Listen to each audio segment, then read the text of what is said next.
Apa yang bakal saya ajarkan kepada saudara, itu adalah sesuatu yang saya berupaya kerjakan untuk anak-anak saya. Jadi apa yang bakal saya sampaikan pada saudara adalah hal yang saya belajar secara langsung, first-handedly. Baik dalam masa kecil saya melihat orang tua saya mendidik saya. Kemudian saya melihat orang-orang yang saya kagumi sebagai pemimpin rohani saya mendidik anak-anak mereka. Kemudian saya melihat sahabat-sahabat saya mendidik anak-anak mereka. Orang-orang yang menginspirasi saya mengerjakannya. Saya membaca banyak buku mengenai bagaimana mendidik anak. Saya juga kemudian punya kesempatan dan hak istimewa punya 2 orang anak laki-laki. Yang kemudian tentu saudara tahu ada sedikit perbedaan mendidik anak laki-laki dan anak perempuan. Dan kemudian saya menemukan bahwa ada hal yang luar biasa dalam hal tersebut. Terbanyak sih begini, saya lebih banyak belajar dari mereka dibanding apapun yang saya temukan. Saya harus akui bahwa memang benar kata Yesus, belajarlah dari anak-anak kecil, itu penting sekali. Ada hal yang bagus yang kita perlu lihat di dalamnya. Sekalipun demikian bahwa ada hal yang perlu kita ketahui mengenai hal ini. Saya akan memulai dengan membaca beberapa ayat dalam Alkitab. Beberapa ayat, kita run through dengan cepat ayat-ayat ini. Yang pertama kita baca di Perjanjian Baru terlebih dahulu, Efesus pasal 6 ayat yang keempat. Dengan cepat saja kita lihat ayat ini, kemudian kedua ayat yang lain ada di kitab Amsal.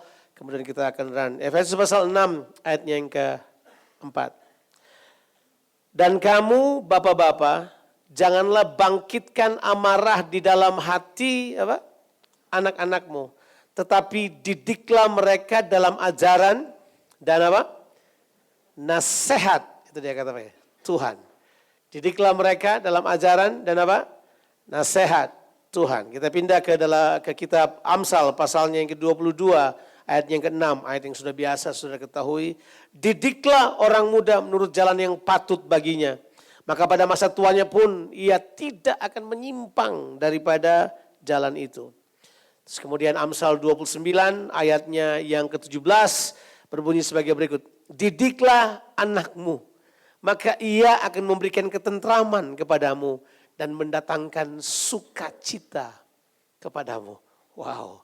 Jadi sebenarnya ketentraman orang tua bergantung pada anaknya. Percaya apa enggak? Bahwa hati orang tua sangat ditentukan oleh anak-anaknya. Kalau baca dari ayat-ayat ini kita menemukan benar bahwa untuk anak-anak ada sebuah kata yang penting yang kita bakal bahas beberapa waktu ini. Kata itu adalah didiklah atau didiklah mereka. Nanti kita akan bahas secara khusus kata ini dan kemudian kita akan coba untuk elaborate keluar dari hal tersebut. Kata anak di Alkitab disebut banyak sekali, muncul 2000 kali dalam kitab suci. Lebih dari 2000 kali muncul di seluruh kitab suci. Anak-anak itu bahkan disebut sebagai, kalau kita berkhotbah tentang pria sejati, kita berkhotbah tentang pria, kita bilang bahwa ayah itu terbanyak ditulis di Alkitab karena bapak kita adalah ayah. Tapi tahukah saudara, Tuhan kita juga disebut anak, betul ya? Betul ya? Ada Allah Bapa, ada Allah Anak juga. Jadi anak sendiri itu menggambarkan kepribadian Tuhan, menggambarkan Tuhan kita. Yesus Kristus disebut sebagai anak Allah, anak manusia. Bahkan dalam perjalanan kehidupannya dia senang disebut sebagai anak dalam hidupnya. Dia memilih kata itu. Mungkin ada satu pernyataan yang perlu saya sampaikan terlebih dahulu pada saudara sebelum kita jalan lebih jauh. Tahukah saudara, kesalahan banyak orang dimulai dengan hal ini. Mereka tidak pernah ingin tahu atau bahkan ingin mengerti tujuan anak ada dalam sebuah keluarga apa. Pernah nggak kita pikirkan, apa sih tujuan anak ada dalam kehidupan ini? Tentu berdasarkan prinsip ini kita paham bahwa kalau kita gagal mengetahui tujuan sesuatu, maka yang terjadi adalah penyimpangan terhadap sesuatu tersebut. Pelecehan terhadap sesuatu tersebut, itu prinsip tujuan. If you fail to understand the purpose of something, so abusive is inevitable. Artinya gini, kalau kita gagal mengetahui tujuan sesuatu, maka yang terjadi adalah penyimpangan, pelecehan bakal terjadi pada sesuatu tersebut. Kalau saya gagal mengetahui tujuan istri saya ada di samping saya, bersama dengan saya akan lecehkan istri saya. Kalau saya tidak tahu tujuan anak-anak saya ada di sekitar saya, apa yang terjadi adalah saya akan lecehkan anak-anak saya. Kalau saya tidak tahu tujuan komunitas ada untuk saya, maka saya akan lecehkan komunitas saya. Kalau saya nggak tahu untuk apa gereja ada di dunia ini, maka saya akan lecehkan gereja. Apa saja yang kita gagal mengerti tujuannya, biasanya akan diikuti dengan pelecehan-pelecehan secara langsung terhadap hal tersebut. Nah, kira-kira apa sih tujuan Tuhan memberikan anak untuk kita? Why? Mengapa anak-anak sangat penting? Mengapa anak-anak kemudian menjadi sebuah medan tempur? Dan tentu terlepas dari apa yang bakal kita bahas, yang gak ada urusannya sih mereka sudah kasih tema ini sebelum ada kasus pedofilia di Jakarta kan. Sebelum ada kasus penyimpangan seksualitas dan kekerasan seks terhadap anak-anak yang ada di Jakarta. Terus kemudian terungkap begitu banyak sekali ternyata di bangsa ini. Keterkejutan kita bahwa kemudian kita mengacu kepada data dari FBI yang berkata bahwa Indonesia adalah sorga bagi pedofilia. Itu sangat mengerikan dan kemudian kita mulai kaget kenapa ya. Ini sebuah sign, saudara harus mengerti ini. Keluarga ada dalam pertempuran. Bahwa keluarga sedang diserang habis-habisan dari segala lini. Serangan sama bapaknya nggak cukup, sama ibunya nggak cukup, sama anak-anaknya sekarang ini. Jadi iblis sekarang sedang overtime, dia lembur betul untuk coba hancurkan sebuah pernyataan kerajaan Allah yang paling jelas di dunia ini, yaitu keluarga. Dan kemudian dia coba hancurkan hal tersebut. Coba kita lihat dulu, tujuan anak-anak ada di dunia ini. Saya akan mulai dengan prinsip ini dulu. Kepada siapapun saudara, Tuhan tidak pernah menyerahkan pemilikan pada saudara. Tuhan menyerahkan kepada saudara adalah bagaimana saudara mengelola apapun. Bahwa kepada kita tidak diserahkan pemilikan, tapi kepada kita diserahkan kuasa untuk mengelola atau kemudian mengatur sesuatu. Kepada kita tidak diberi kemampuan untuk memiliki, tetapi kepada kita diberikan kemampuan untuk mengelola. Mari saya beritahu pada saudara, anak-anak bukan milik saudara. Saudara diberikan anak-anak untuk saudara apa? Dengan tanggung jawab saudara, mengurus mereka sampai tujuan Tuhan terlaksana dalam kehidupan saudara. Jadi tujuan Tuhan menaruh anak-anak adalah yang pertama untuk memberitahukan kepada kita ini.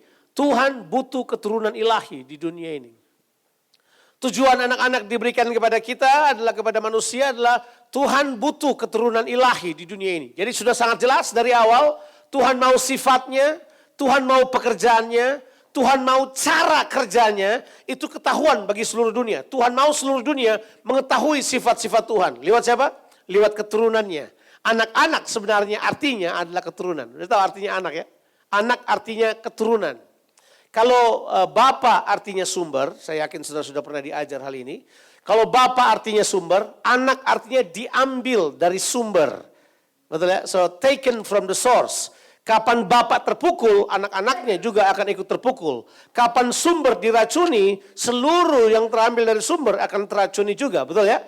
Jadi dengan kata lain kita menemukan bahwa tujuan Tuhan taruh anak-anak kepada kita supaya Tuhan punya keturunan ilahi di muka bumi ini. Jadi jangan saudara salah mengerti. Anak-anak itu adalah keturunan ilahi. Dengan kata lain, mereka adalah anak-anak Bapa di sorga.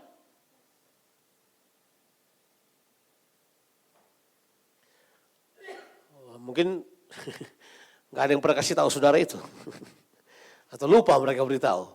Sampai kadang-kala kalau kita lihat ya, anak-anak dididik begitu kasar, terus anak-anak dicuekin, terus kita beritahu orang tuanya, jangan gitu kan anak-anakmu. Bapaknya berkata gini, anak gue ini, gue mau apain terserah gue. Sorry, itu bukan milik saudara. Saudara cuma dipercayakan hal tersebut. Halo? Yuk mulai dengan hal tersebut. Bahwa tujuan Tuhan taruh di situ adalah supaya prinsip utamanya supaya Tuhan punya keturunan ilahi di muka bumi ini. Yang kedua adalah supaya orang dapat mengenal Allah dan manifestasinya lewat anak-anak. Ingat, Allah kita adalah Allah anak. Selain dia Allah Bapa, dia juga adalah apa? Allah anak. Yang ketiga adalah memberikan kenikmatan pada orang tua. Tujuannya adalah memberikan kenikmatan pada seorang tua. So parents will enjoy. Manusia akan menikmati apa yang disebut sebagai duplikasi dari dirinya. Mereka akan menikmati buah dalam kehidupannya. Sebagai makhluk hidup, salah satu tujuan makhluk hidup yang tidak bisa dilepaskan adalah memiliki keturunan, punya buah. Dan punya anak adalah hal yang menyenangkan. Benar. Makanya Alkitab bilang gini, salah satu bentuk kutuk yang ditulis di dalam Ulangan 28 adalah kamu tidak lagi menikmati anakmu laki-laki dan anakmu perempuan. Kalau saudara sudah nikmati anak-anak saudara, ketahuilah ada sesuatu yang berbahaya di dalamnya. Ya. Anak-anak untuk dinikmati. Purpose-nya supaya you enjoy them. Menjadi tempat di mana saudara memanifestasikan karakter ilahi. Menjadi tempat untuk menunjukkan pada anak-anak tersebut seberapa jauh saudara sudah berjalan dengan Tuhan. Sebagai tempat di mana saudara kemudian menunjukkan imanmu seperti apa di depan anak-anak saudara. Karena tidak ada pribadi yang lain yang sangat berharap dan memandang pada saudara untuk sebuah contoh kehidupan lebih daripada anak-anak saudara. Mereka akan memandang saudara, cara saudara makan, cara saudara kerja apa. Anak-anak akan meniru saudara.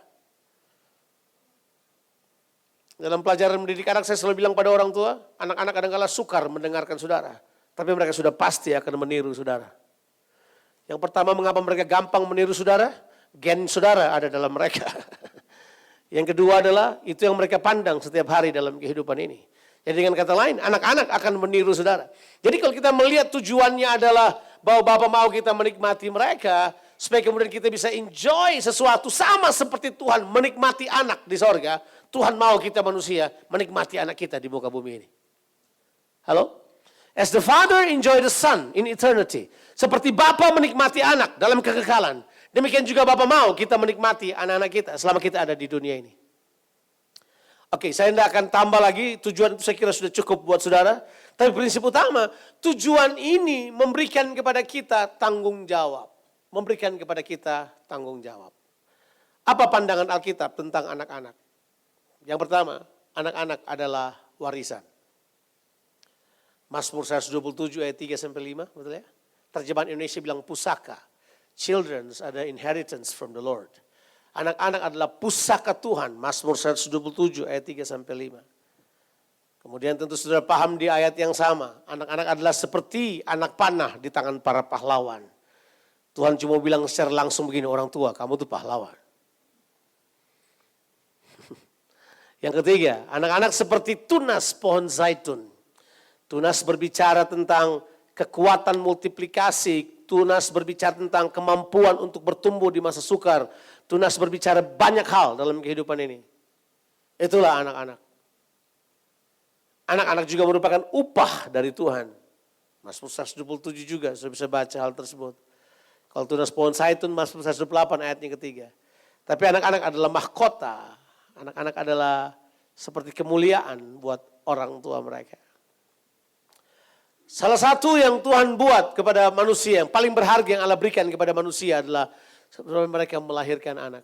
Untuk ibu-ibu, melahirkan anak adalah seperti sebuah dignity, sebuah hal yang sangat luar biasa buat mereka. Itu luar biasa banget. Anak-anak dibuat secara ajaib. Semua anak, semua manusia dilahirkan sebagai anak. Pernahkah saudara lahir langsung punya jenggot dan kemudian pimpin perusahaan? Enggak ada. Everyone born as a babe, as a little children. Itu adalah hal yang biasa saja. Nah sekarang kita akan melihat bahwa apakah tanggung jawab orang tua pada anak-anak. Saya cepat aja, saya tidak akan lama mengenai hal ini. Bahwa anak-anak harus dibawa kepada kebenaran, itu prinsip. Anak-anak harus dibawa pada kebenaran. Ingat ini, kebenaran adalah pribadi. Kebenaran bukan cuma ajaran. Kebenaran adalah pribadi. Bukankah Yesus berkata, akulah apa?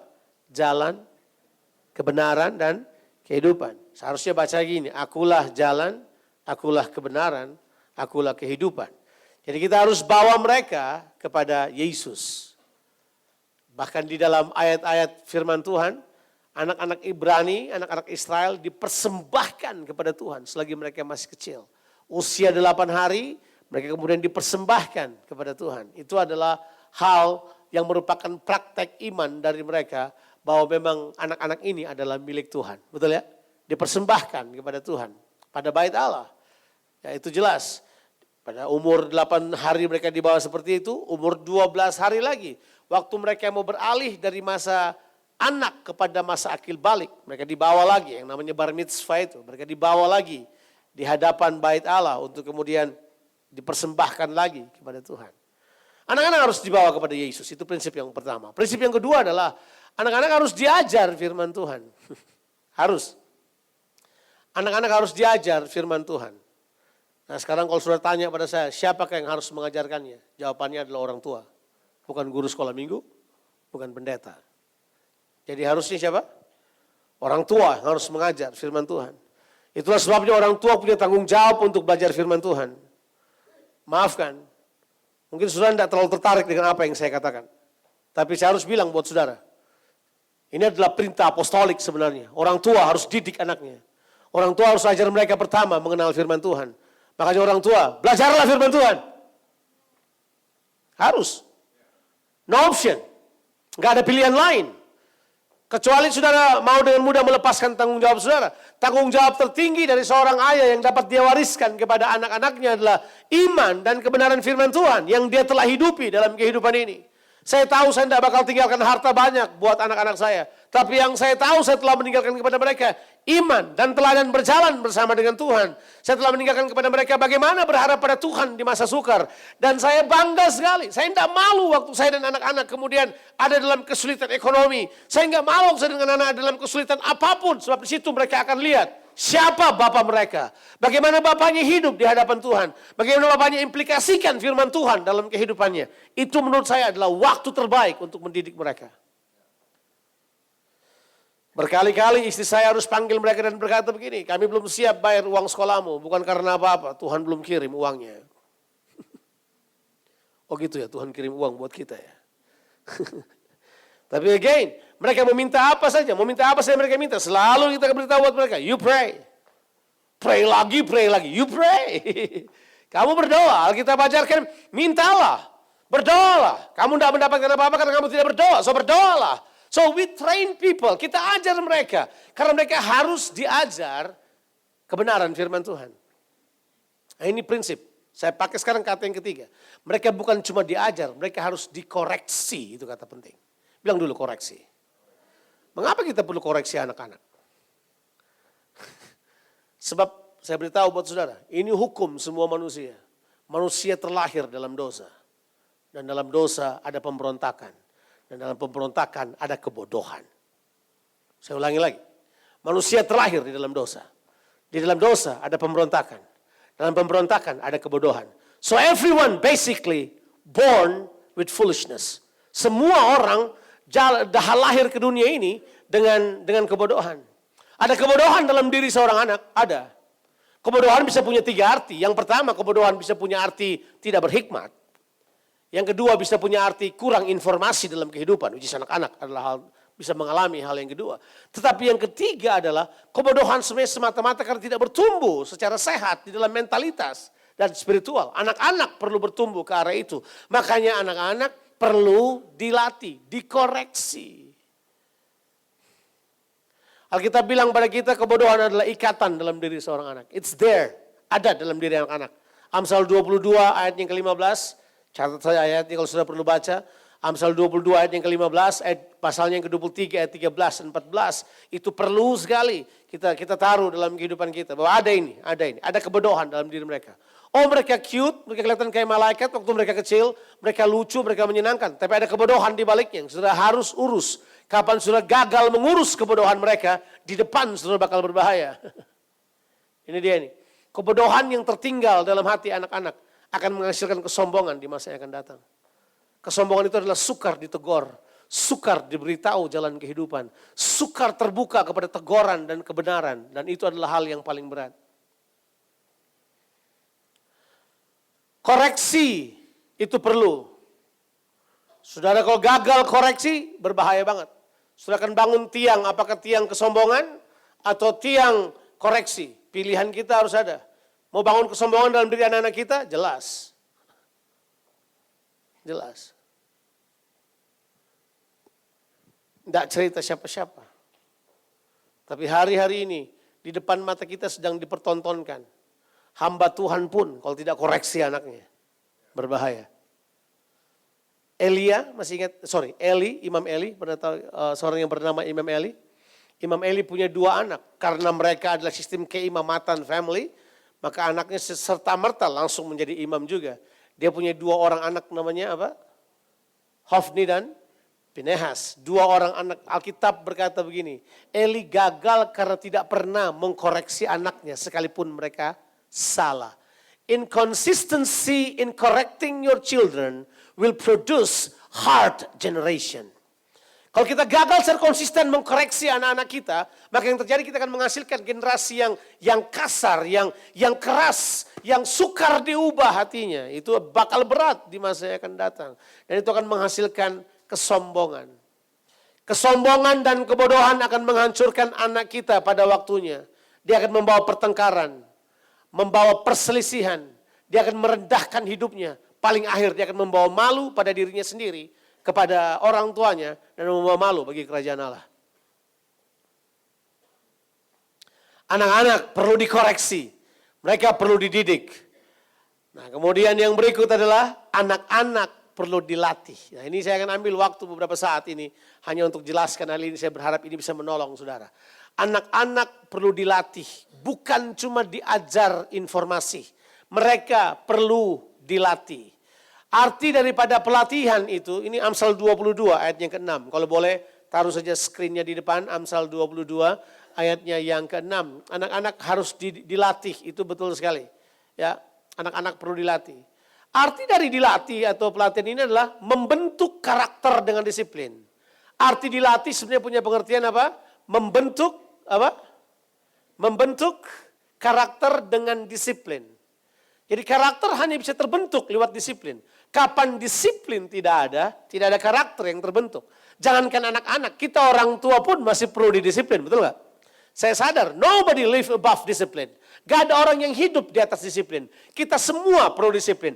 Kapan kita tidak disiplin, maka yang terjadi adalah perlu otoritas dari luar untuk disiplin kehidupan saudara. Makanya sebaiknya belajarlah disiplin saudara dari dalam, supaya tidak perlu otoritas dari luar untuk disiplin saudara, betul kan? Itulah sebabnya di dalam Alkitab kata disiplin itu adalah kata yang paling banyak dipakai dalam seluruh Injil. Makanya ada kata pemuritan.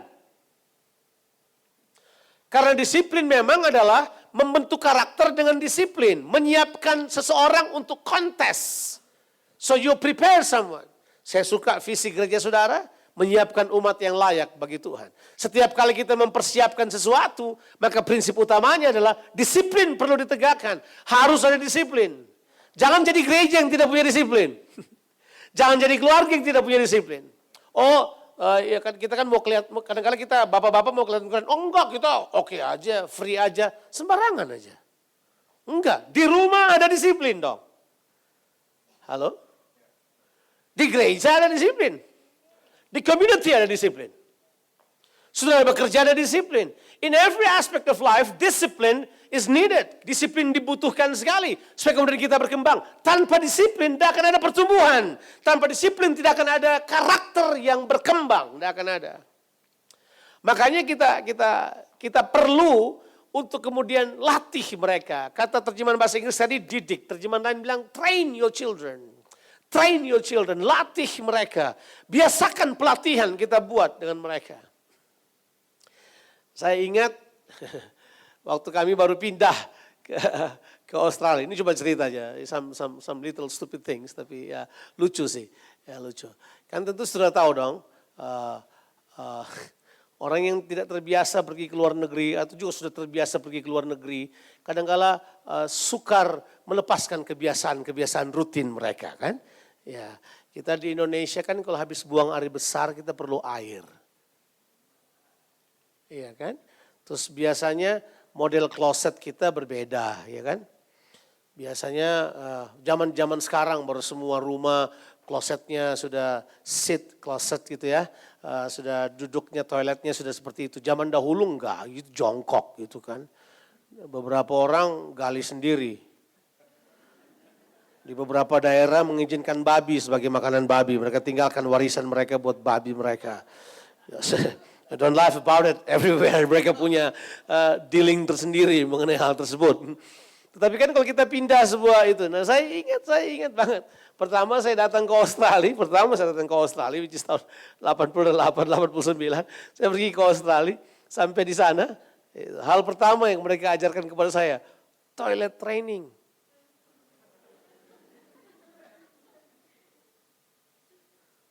Dan ini orang itu bilang buat saya, Sir, I know will be embarrassed for you. Dia panggil saya Sir, padahal saya waktu itu masih umurnya mungkin 21 atau 22 tahun. Sir, it might be embarrassed for you, but you know, we actually teach our kids when they are 2 or 3. Ya, I'm 22, thank you. Ya udah, kemudian mereka beritahu bahwa kalau kencing, seatingnya diangkat di sini. Anak-anak saya pun harus lewatin itu. Iya kan? Karena kalau di Indonesia waktu mereka kecil, semuanya pembantunya mereka yang buat mereka kan. Babysitternya yang kerjakan buat mereka. Ya toh, waktu mereka sendiri pas kemudian gak diajar. Mereka masuk toilet tuh, wah tisu kemana-mana, air di mana-mana. So we have to teach them toilet training. Mereka mesti duduk, dikasih tahu sampai besar. Oke, kalau kencing saya lihat sitting diangkat apalagi kamu berdiri. Kan zaman dahulu belum ada tulisan, ini cara yang pakai, jangan jongkok tapi duduk gitu maksudnya. Saya cerita ini pada saudara untuk beritahu pada saudara. Orang aja udah di-train masih bisa salah kok. Karena kebiasaan lebih banyak dalam dirinya. Kebiasaan dosa dan kebodohan dan memberontak itu biasa di society kita. Kebiasaan membantah, kebiasaan menolak kebenaran itu biasa di society kita. Untuk rubah hal tersebut sudah perlu train mereka. Sudah perlu latih mereka begitu rupa. Sampai kemudian mereka bisa paham hal tersebut. Nah ini dia ini, kita harus paham. Andrew Murray dalam buku Children for Christ menulis, pelatihan lebih baik daripada pengajaran. Sebab pengajaran hanya membuat orang mengetahui apa yang harus dia buat. Tetapi pelatihan mempengaruhi apa yang dilihatnya. Sehingga kemudian mempengaruhi konsep bagaimana dia harus membuatnya. Itu kemudian dilakukan begini, bahwa yang mengajar hanya berurusan dengan pikiran. Sedangkan pelatihan berurusan dengan tindakan atau will-nya. Berhubungan dengan kehendaknya. Kehendaknya yang di-challenge. Setiap kali kita mengadakan pelatihan, kita sedang mengadakan pencegahan. Sebab proses penyembuhan lebih bagus mencegah daripada mengobati, betul kan? Betul kan? Kita sudah tahu penyakitnya. Sekarang bagaimana kesembuhannya itu ada dua cara dong. Kita cegah sebelum itu terjadi lebih bagus. Atau kemudian kita harus selesaikan dengan pakai obat atau apapun. Tapi yang terbaik adalah sebaiknya kita latih anak-anak kita sejak dini. Supaya kemudian mereka terbiasa mengerti hal-hal ini. Tujuan tertinggi dari pelatihan terhadap anak-anak adalah supaya anak-anak dapat mentaati. Serta melakukan kebenaran. Serta mengetahui bahwa begini, waktu mereka melakukan kebenaran, itu kebahagiaan yang luar biasa. Melebihi upah yang dapat dia terima. Saya paham apa yang saya maksudkan. Orang tua yang selalu kasih uang anaknya untuk mengerjakan sesuatu, telah mendidik anak-anak untuk kemudian lebih mencintai uang daripada mencintai proses ketaatan. Kalau kita latih anak-anak kita, maka mereka akan mencintai ketaatan lebih daripada upahnya. Mereka akan menyukai, dia akan berpikir gini, kebahagiaan dalam melakukan firman Tuhan jauh lebih nikmat daripada cuma sekedar menerima berkat karena mengerjakannya. Karena upah di dalam jadi jauh lebih baik. Saudara tidak akan percaya anak-anak kami, sampai usia seperti sekarang pun, mereka terus tidak pernah minta uang loh, bayangkan. Kita kadang-kadang sampai harus kasih uang buat mereka, sebab dari kecil kita tidak latih mereka main uang. Enggak pernah. Kadang-kadang mau pergi itu kita kasih uang misalnya, dia cuma berkata, Dad saya perlu train ticket misalnya, tram ticket misalnya. Kalau kita kasih lebih, dia berkata terlalu banyak, ganti yang lebih kecil. Saya bilang perasaan gue kalau kecil dikasih banyak, saya hore, saya pura-pura lupa, saya simpan. Walaupun ayah saya bilang kembalikan duitnya barangkali. Mereka enggak, different mindset. Karena memang dari awal kita tidak biasakan mereka. Sampai saya kasih tahu pada istri saya. Mungkin mereka dari sekarang mesti diajar percayakan keuangan. Supaya mereka bertanggung jawab terhadap keuangan yang diberikan pada mereka. Anak-anak kami enggak tuh. Kalau mereka dapat uang kan biasa. Ada omnya, ada apanya kasih uang buat mereka. Uangnya dikasih ke kita tuh. Ini yang mereka bilang ini. You need more than us. Loh. Kalian butuhin daripada kami. Saya bilang terima kasih. Sering-sering aja kayak gini. Maksud saya adalah they understand some principles. Karena saya kira istri saya bakal cerita pada saudara bahwa untuk hal tersebut mereka enggak kayak anak lain yang kalau minta uang sampai guling-guling, kalau enggak kasih uang enggak mau sekolah. Enggak. They go to school without any money in their pockets. Enggak ada. Dijemput bus, enggak ada, mereka jalan kaki. Itu udah biasa mereka buat. Saya kemudian bersyukur disebabkan karena apa? Kita latih mereka dari awal untuk tidak bergantung pada hal tersebut. By the way, mereka juga lihat bapaknya nggak terlalu banyak pegang uang kan. Karena kita memang latih mereka. Nah, prinsip utama yang saya mau tinggalkan pada saudara. Kita harus tahu kebiasaan harus mendahului prinsip. Nah, saya akan selesai dengan ini. Kemudian nanti di kebaktian kedua saya lanjut prinsip ini. Bahwa dalam mendidik anak kita harus mengerti prinsip kasih karunia dan kebenaran. Oke, prinsip mendidik anak. Prinsip mendidik anak, didiklah mereka di dalam Kristus. Bilang dulu, di dalam Kristus. Nah, kita harus paham prinsip ini. Dalam kehidupan kita dan di dalam kehidupan anak-anak kita. Makanya dalam proses mendidik anak, bawalah mereka kepada Tuhan. Hal yang paling penting yang orang tua harus kerjakan tanpa paksaan tetapi dengan teladan adalah kiranya anak-anak saudara menerima Kristus di waktu usia muda mereka. Buat pasti kepada anak-anak saudara bahwa Kristus diam dalam kehidupan mereka. Christ live in them. Mengapa? Sebab akar dari semua didikan dan nasihat adalah Christ in you. Apapun, didik apapun, didiklah dengan pemahaman ini, Christ in you. Coba kita lihat ayat ini, nanti kita akan bahas tentunya di kebaktian yang kedua. Untuk saudara yang sudah hadir di kebaktian yang pertama, beli CD-nya aja. Beli kasetnya aja. Saya tidak mungkin ulang. Oke, di dalam kitab Kolose pasalnya yang pertama, ayatnya yang ke-27, 28, dan 29. Didikan dan nasihat itu penting sekali. Nah, itu dasarnya. Kepada mereka, kepada kita maksudnya, Allah mau memberitahukan betapa kaya dan mulianya rahasia itu di antara bangsa-bangsa lain. Yaitu Kristus ada di tengah-tengah kamu, harusnya Christ in you, Kristus di dalam kamu, Kristus yang adalah pengharapan akan apa? Kemuliaan. Jadi Kristus di dalam kamu adalah pengharapan akan kemuliaan. Ayat yang ke-28, ini yang Paulus bilang. Dialah yang kami beritakan, dialah apabila tiap-tiap orang kami nasihati dan tiap-tiap orang kami ajari. Coba lihat kata itu. Kalau saudara mau nasihati orang dan ajari orang harusnya ajari mereka dengan pernyataan ini. Christ in you dulu. Kalau Kristus enggak ada di dalam mereka, saudara harus ulang dari awal. Sebab kalau enggak sulit. Sebab ini dia. Makanya saya meyakini didikan kekristenan bukan dari luar ke dalam, tapi dari dalam keluar. Anak-anak harus diajar bahwa di dalam mereka ada Kristus. Di dalam bapak dan ibu juga ada Kristus harusnya. Siapa yang percaya bahwa Kristus berdiam dalam saudara? Enggak apa-apa Pak, ngantuk di gereja enggak ada apa-apanya. Tetap Kristus berdiam dalam kita. Ketiduran pas saya khotbah itu enggak ada urusannya. Kristus tetap ada dalam saudara. Kita harus paham hal tersebut. Prinsip yang paling penting adalah realitanya Kristus berdiam dalam setiap orang yang percaya. Betul ya? Nah, anak-anak kita perlu tahu hal tersebut. Sebab untuk mendidik orang kepada kesempurnaan, nah kata kesempurnaan ini sebenarnya di dalam terjemahan yang arti sebenarnya punya pengertian dewasa sebenarnya. Akil balik, kata itu yang dipakai. Jadi tiap-tiap orang kami nasihatin, tiap orang kami ajari dalam segala apa? Hikmat untuk memimpin tiap-tiap orang kepada kesempurnaan di dalam Kristus.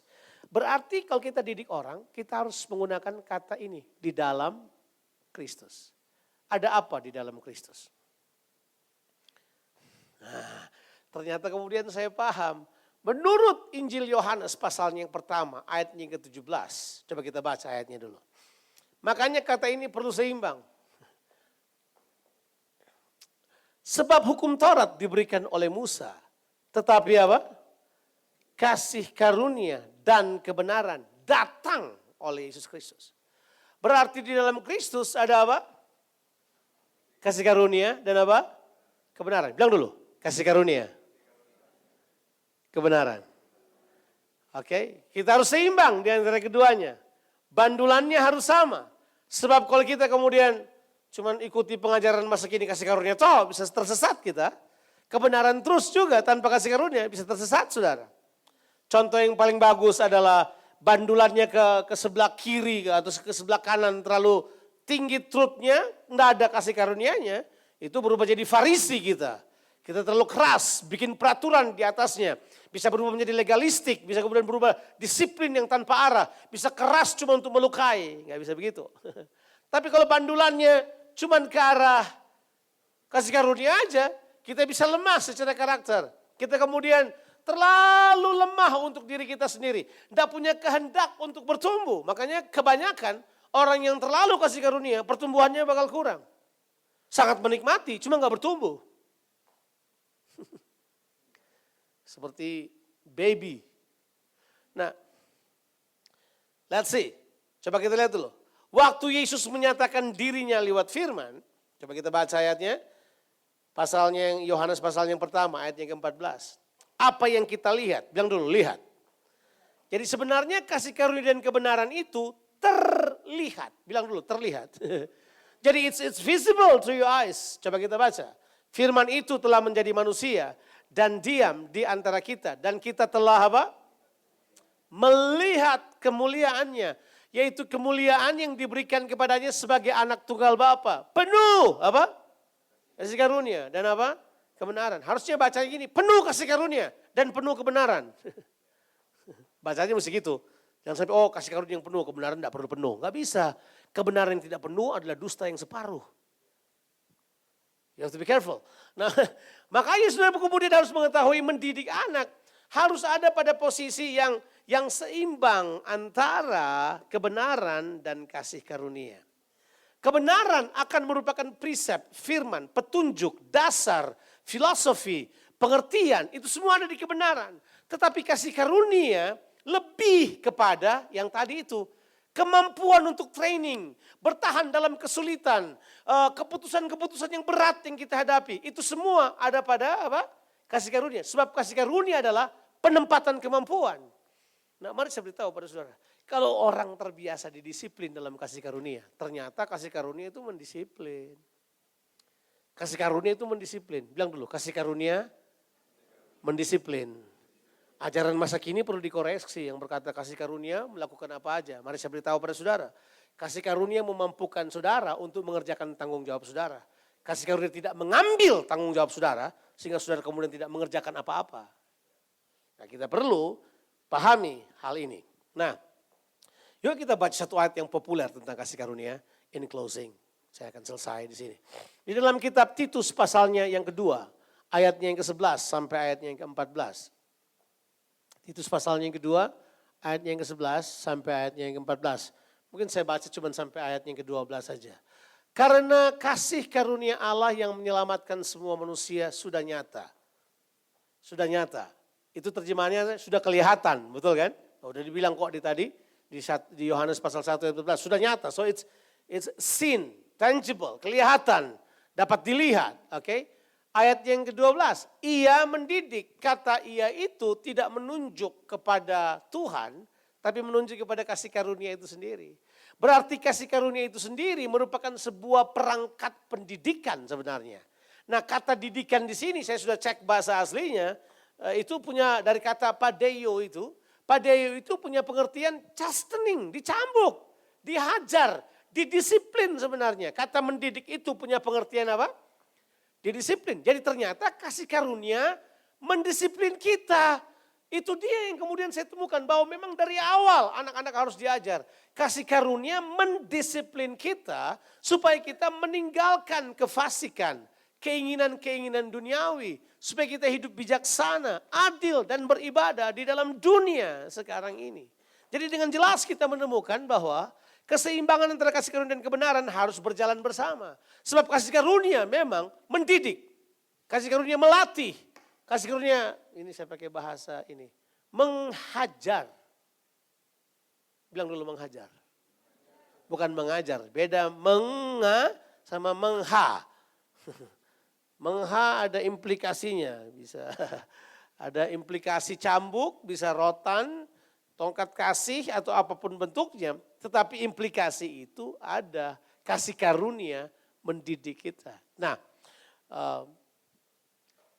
inilah yang saya maksudkan bahwa ketika disiplin di dalam Kristus kita jalankan, kasih karunia selalu berlimpah ada di situ.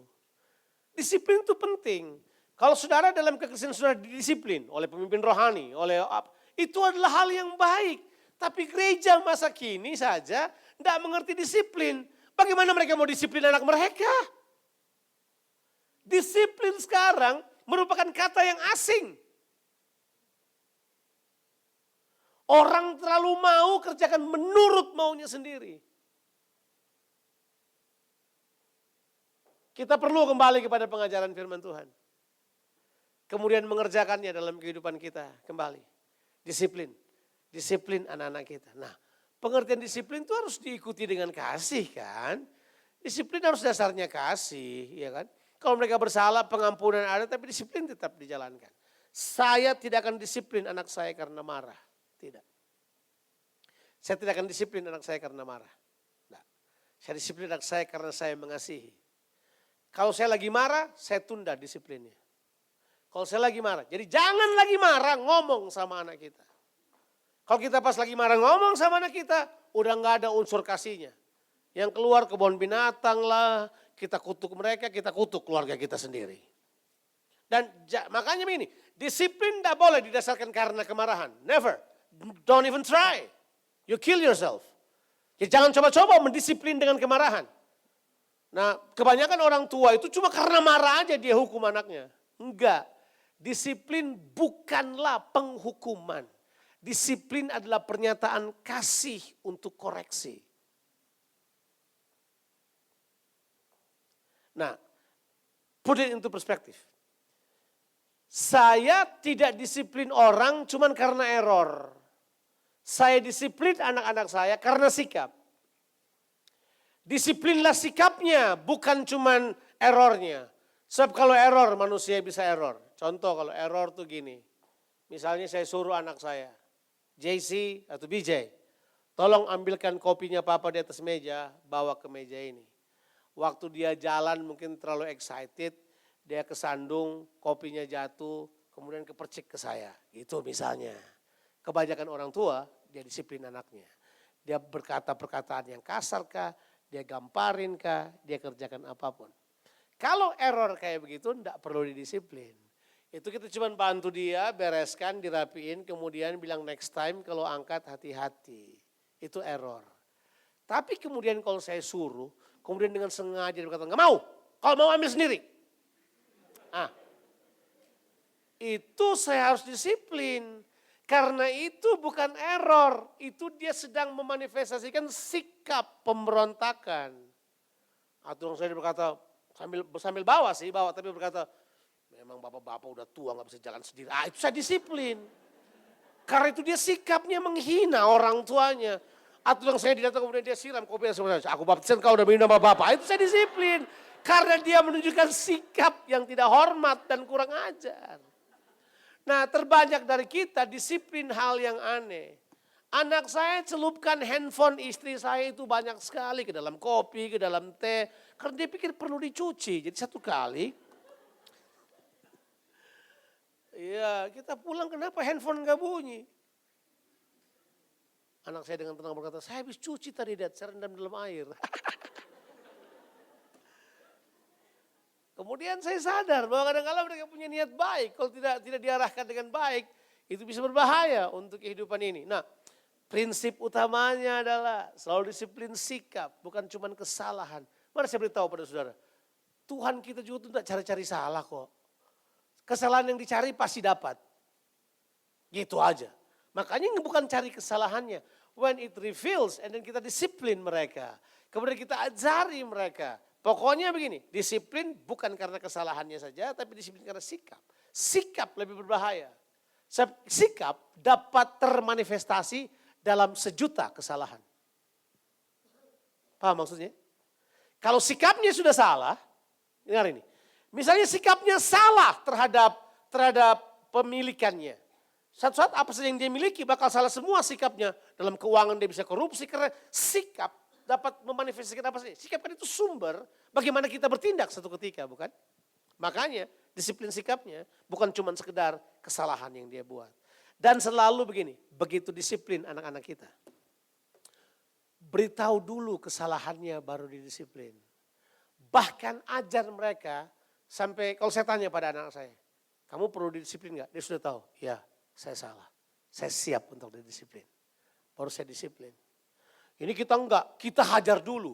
Bang! Udah tahu kesalahannya. Mana dia tahu. Anak kecil bodoh. Kita hajar dulu sampai dia mabok. Itu kan enggak tahu kesalahannya. Saya akan hajar sampai dia tahu. Enggak. Panggil dulu. Selalu kebenaran kita sampaikan terlebih dahulu. Ini, salahmu ini. Kalau perlu beritahu akibatnya. Ke depan, kemana, kasih tahu akibatnya. Baru kemudian kita disiplin. Jadi dia tahu disiplin itu punya tujuan. Ini orang tua saya lihat berkali-kali dia hajarnya. Udah tahu belum? Belum, oh ya hajar lagi. Sampai tahu. Itu enggak disiplin. Itu menciptakan monster. Next time saudara pukul dia akan pegang cambuknya, dia akan tatap mata saudara. One thing you do again, I hit your nose. Prinsip sederhana, firman Tuhan harus kita kerjakan. Didiklah anak-anak kita menurut jalan yang Tuhan, dia akan berbahagia seumur hidupnya. Dia dapat menikmati hari-harinya. Saudara pun akan menikmati kehidupan saudara. Tuhan memberkati saudara. Sampai keturunan ke-7, ke-8, bahkan keturunan yang beribu-ribu. Bapak Andi Wijaya, thank you.